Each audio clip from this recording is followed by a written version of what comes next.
Reese and Catherine King purchased a 100-acre farm 5 miles outside of Laurel near Trap Pond in August 1949 from Alberta Collins.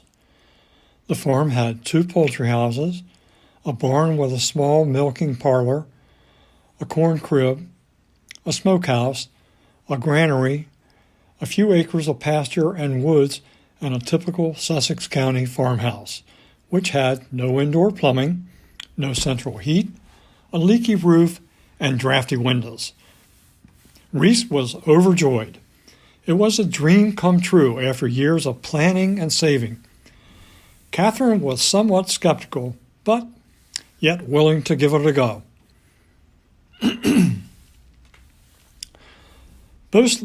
Both Reese and Catherine had grown up on farms in rural Sussex. Reese's parents, Loda and Madge King, farmed outside of Georgetown near Piney Grove. They grew vegetables and hauled them into Georgetown for transport north. Strawberries were one of their main crops, and the family still has a collection of strawberry tickets. 2 of Reese's brothers bought farms near Piney Grove. Harold was a grain farmer, and Gardner grew and sold hay. Catherine also had grown up on a farm. Her father, Jack Davis, was the farm manager at the Stokely Center for almost 20 years before getting into the timber business in the 1940s. Catherine's maternal grandparents, Fred and Katie Lawson, had a farm near Zoar Church outside of Millsboro and were vegetable farmers. Before World War II, Reese worked at Dodd's Mill on Morris Pond near Millsboro, grinding various grains brought in by local farmers. He also worked for Catherine's dad at the Davis Sawmill in Millsboro. Reese was drafted into the Army in 1942, just prior to meeting and falling in love with Catherine. They were married in 1943 when he came home from leave while stationed at Fort Dix in New Jersey. Reese went to war and survived the D-Day attack at Utah Beach, but came back home with some lingering health problems.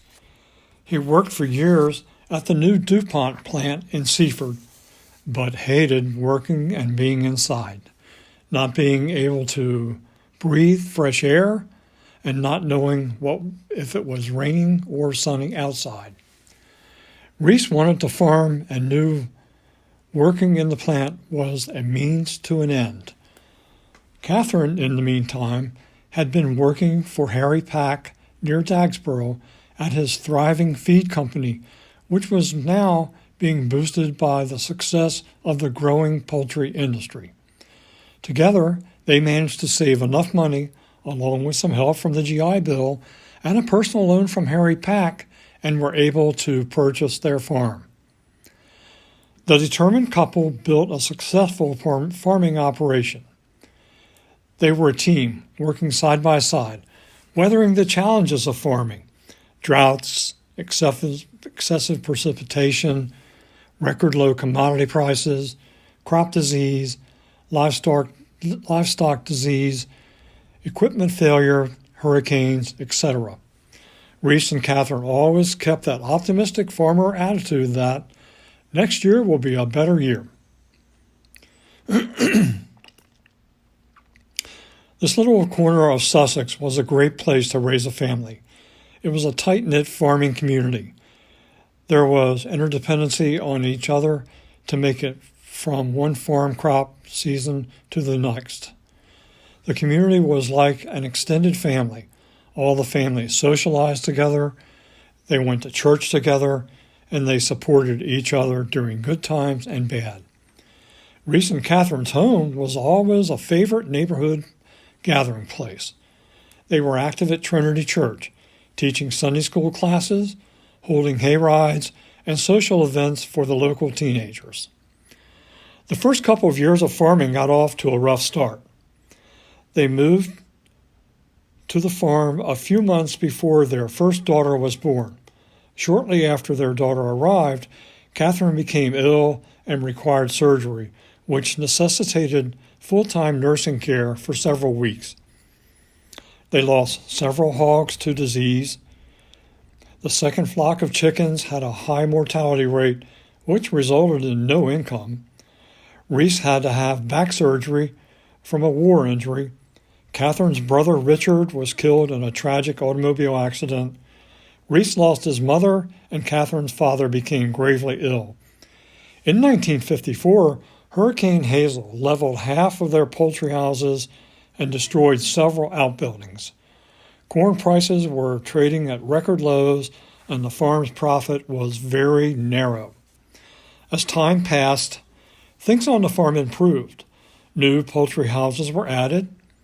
The equipment innovation in the poultry houses made it much less labor-intensive to grow chickens.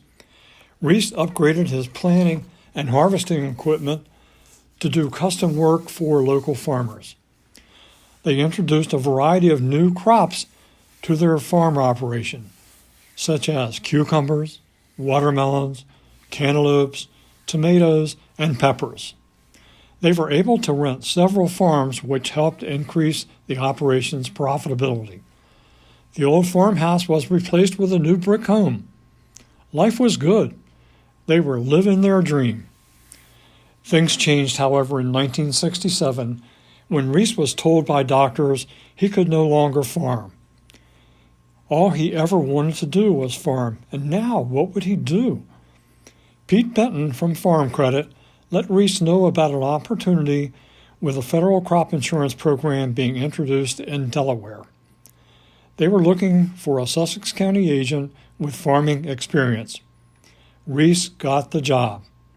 Although his health was failing, this was something he knew he could do and stay involved in farming. Catherine got a part-time job at the Emergency Operations Center in Georgetown in 1967. Reese and Catherine rented out their farmland, hired someone to help with the poultry houses, scaled back the livestock on the farm, and Reese went to work convincing farmers to enroll in the crop insurance program to help them reduce their farming risk. As always, Reese and Catherine worked as a team with the crop insurance. Catherine handled the administrative side, and Reese was out and about meeting with farmers. In June of 1973, Reese passed away suddenly, and the world changed. Catherine was left a farm to manage, 2 young daughters still at home, 2 daughters in college, and uncertainty about how she was going to move forward. Reese and Catherine had enjoyed the crop insurance business, and they had been extremely successful at promoting the program in Sussex. Catherine wanted to continue the crop insurance, but at the time there was only one female agent in the entire country. The prospect of her keeping the agency was uncertain. However, the success Reese and Catherine had achieved growing the agency caught the attention of the program administrators, and they decided to let her continue with the agency. Those years after Reese's passing were difficult. In the winter of 1977, there was a major snowstorm with record low temperatures, causing widespread power outages and devastating damage in Sussex. Automatic feeders in the chicken houses were down without electricity, water pipes were frozen, feed trucks could not travel on the snow-covered roads, gas and oil trucks could not make deliveries, and the phone service was out. It took over a week for the needs and the roads of the farm community to be open and up. Catherine knew she could not handle the challenges of maintaining the farm alone.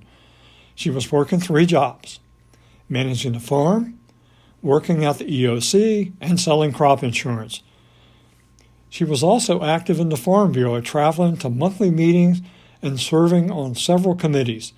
Catherine had also developed a respiratory condition from the years of working in the poultry house. Something had to change, so she made the heartbreaking decision to sell the farm. The crop insurance business continued to grow and Catherine enjoyed working with the area farmers just as Reese had. She continued working shift work at the EOC to help with expenses to get her younger two daughters through college. After graduating from the University of Delaware as an ag major, Jackie, the youngest King daughter, joined Catherine in the crop insurance business. Together, Jackie and Catherine expanded the business to include all of Delaware.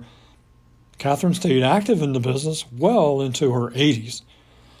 The family continues to work in agriculture 74 years after Reese and Catherine purchased their farm. King Crop Insurance is doing business in all of Delaware, plus Maryland, Pennsylvania, and New Jersey. Many of the business relationships created with the farm families by Reese and Catherine still exist today. Currently, 3 of their daughters, Nancy, Jackie, and Donna, plus a grandson, Justin, are active in the crop insurance business.